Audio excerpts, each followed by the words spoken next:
Hi, boys and girls. Today we're going to read the story called The Three Little Wolves and the Big Bad Pig. Now, I'm hoping that you've heard the story before about the three little pigs. So while we're reading this book, I really want you to think about how this story is the same and how it is different from the three little pigs. Here we go.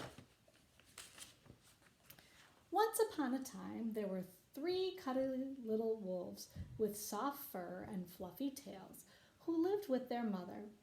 The first was black, the second was gray, the third was white.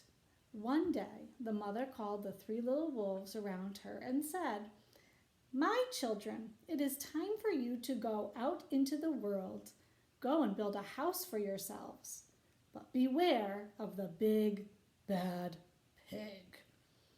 "Don't worry, Mother. We will watch out for him," said the three little wolves, and they set off.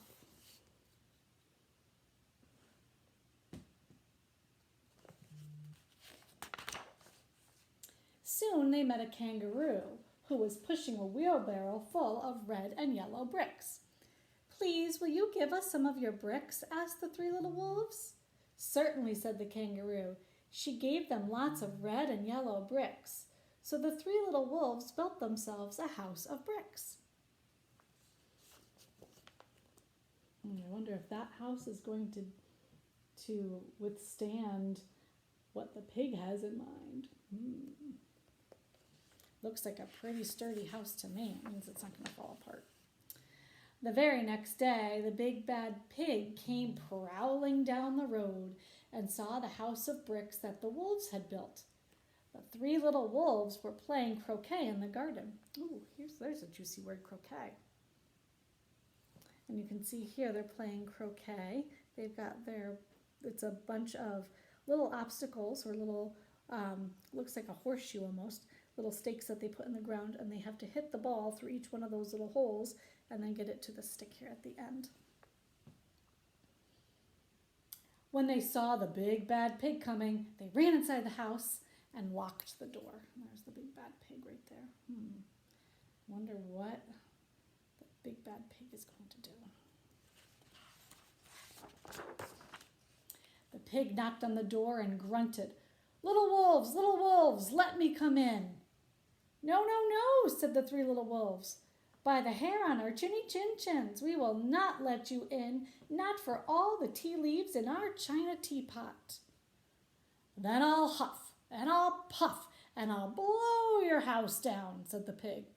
So he huffed, and he puffed, and he puffed, and he huffed, but the house didn't fall down.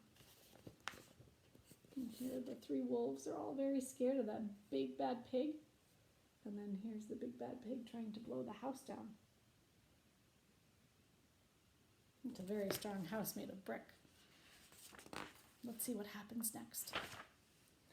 But the pig wasn't called big and bad for nothing. He went and fetched his sledgehammer, and he knocked the house down. The three little wolves only managed to escape before the bricks crumbled, and they were very frightened indeed. Here's the pig with his big sledgehammer, knocking that brick house down.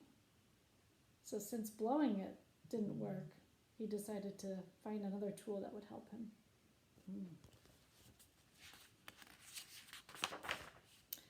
"We shall have to build a stronger house," they said. Just then they saw a beaver who was mixing concrete in a concrete mixer. "Please, will you give us some of your concrete?" asked the three little wolves.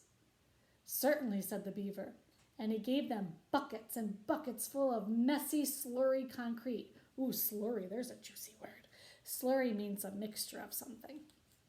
So the three little wolves built themselves a house of concrete. Ooh, what do you think? Do you think their house of concrete is going to be better for them? Is that going to not break apart like the brick one did?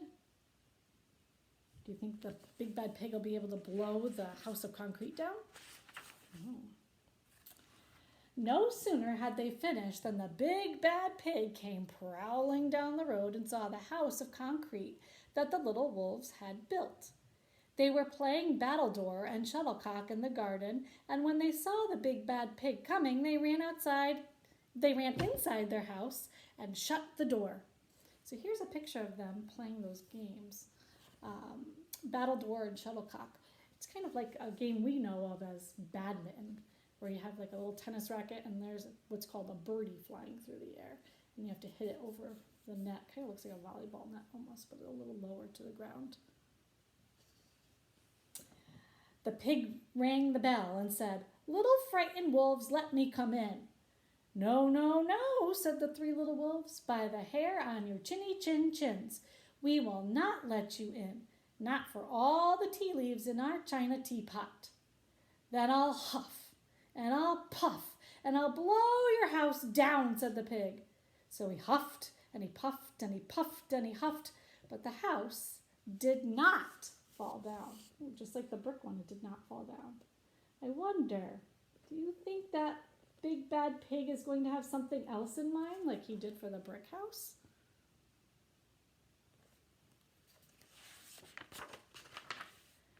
But the pig wasn't called big and bad for nothing.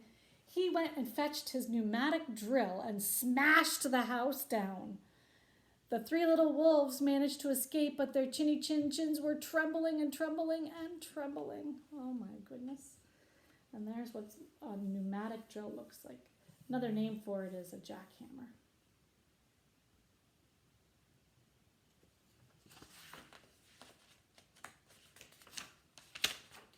"We shall build an even stronger house," they said, because they were very determined. Just then they saw a truck coming along the road carrying barbed wire, iron bars, armor plates, and heavy metal padlocks. "Please, will you give us some of your barbed wire, a few iron bars and armor plates, and some heavy metal padlocks?" they said to the rhinoceros, who was driving the truck. "Sure," said the rhinoceros, and he gave them plenty of barbed wire, iron bars, armor plates, and heavy metal padlocks. He also gave them some plexiglass and some reinforced steel chains because he was a generous and kind-hearted rhinoceros. So the three little wolves built themselves an extremely strong house. It was the strongest, securest house one could possibly imagine. They felt absolutely safe.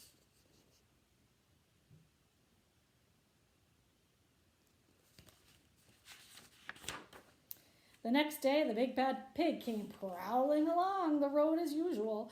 The three little wolves were playing hopscotch in the garden. When they saw the big bad pig coming, they ran inside their house, bolted the door, and locked all 37 padlocks. The pig dialed the video entrance phone and said, "Little frightened wolves," with trembling chins, "let me come in." "No, no, no," said the three little wolves, "by the hair on our chinny chin chins. We will not let you in, not for all the tea leaves in our china teapot." "Then I'll huff and I'll puff and I'll blow your house down," said the pig. So he huffed and he puffed and he puffed and he huffed, but the house didn't fall down. But the pig wasn't called Big Bad Pig for nothing. He brought some dynamite, laid it against the house, and lit the fuse, and oh no, what do you think might happen?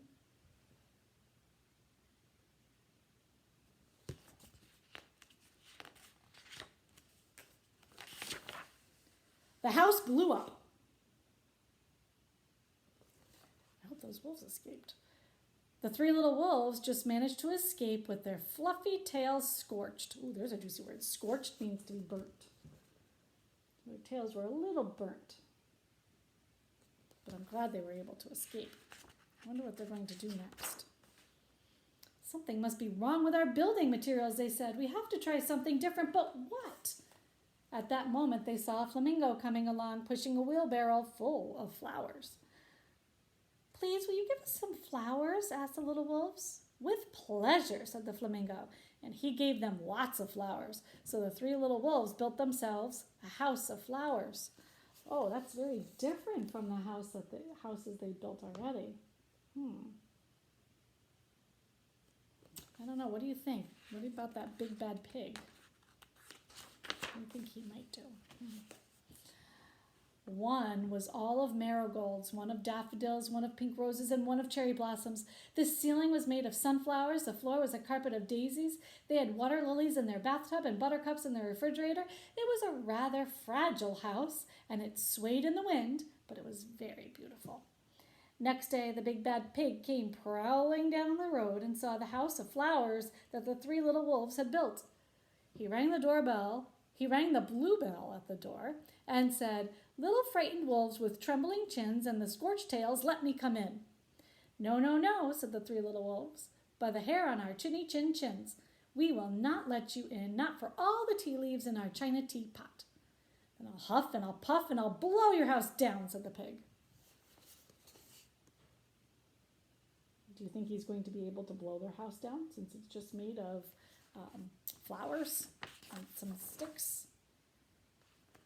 But he took a deep breath, ready to huff and puff.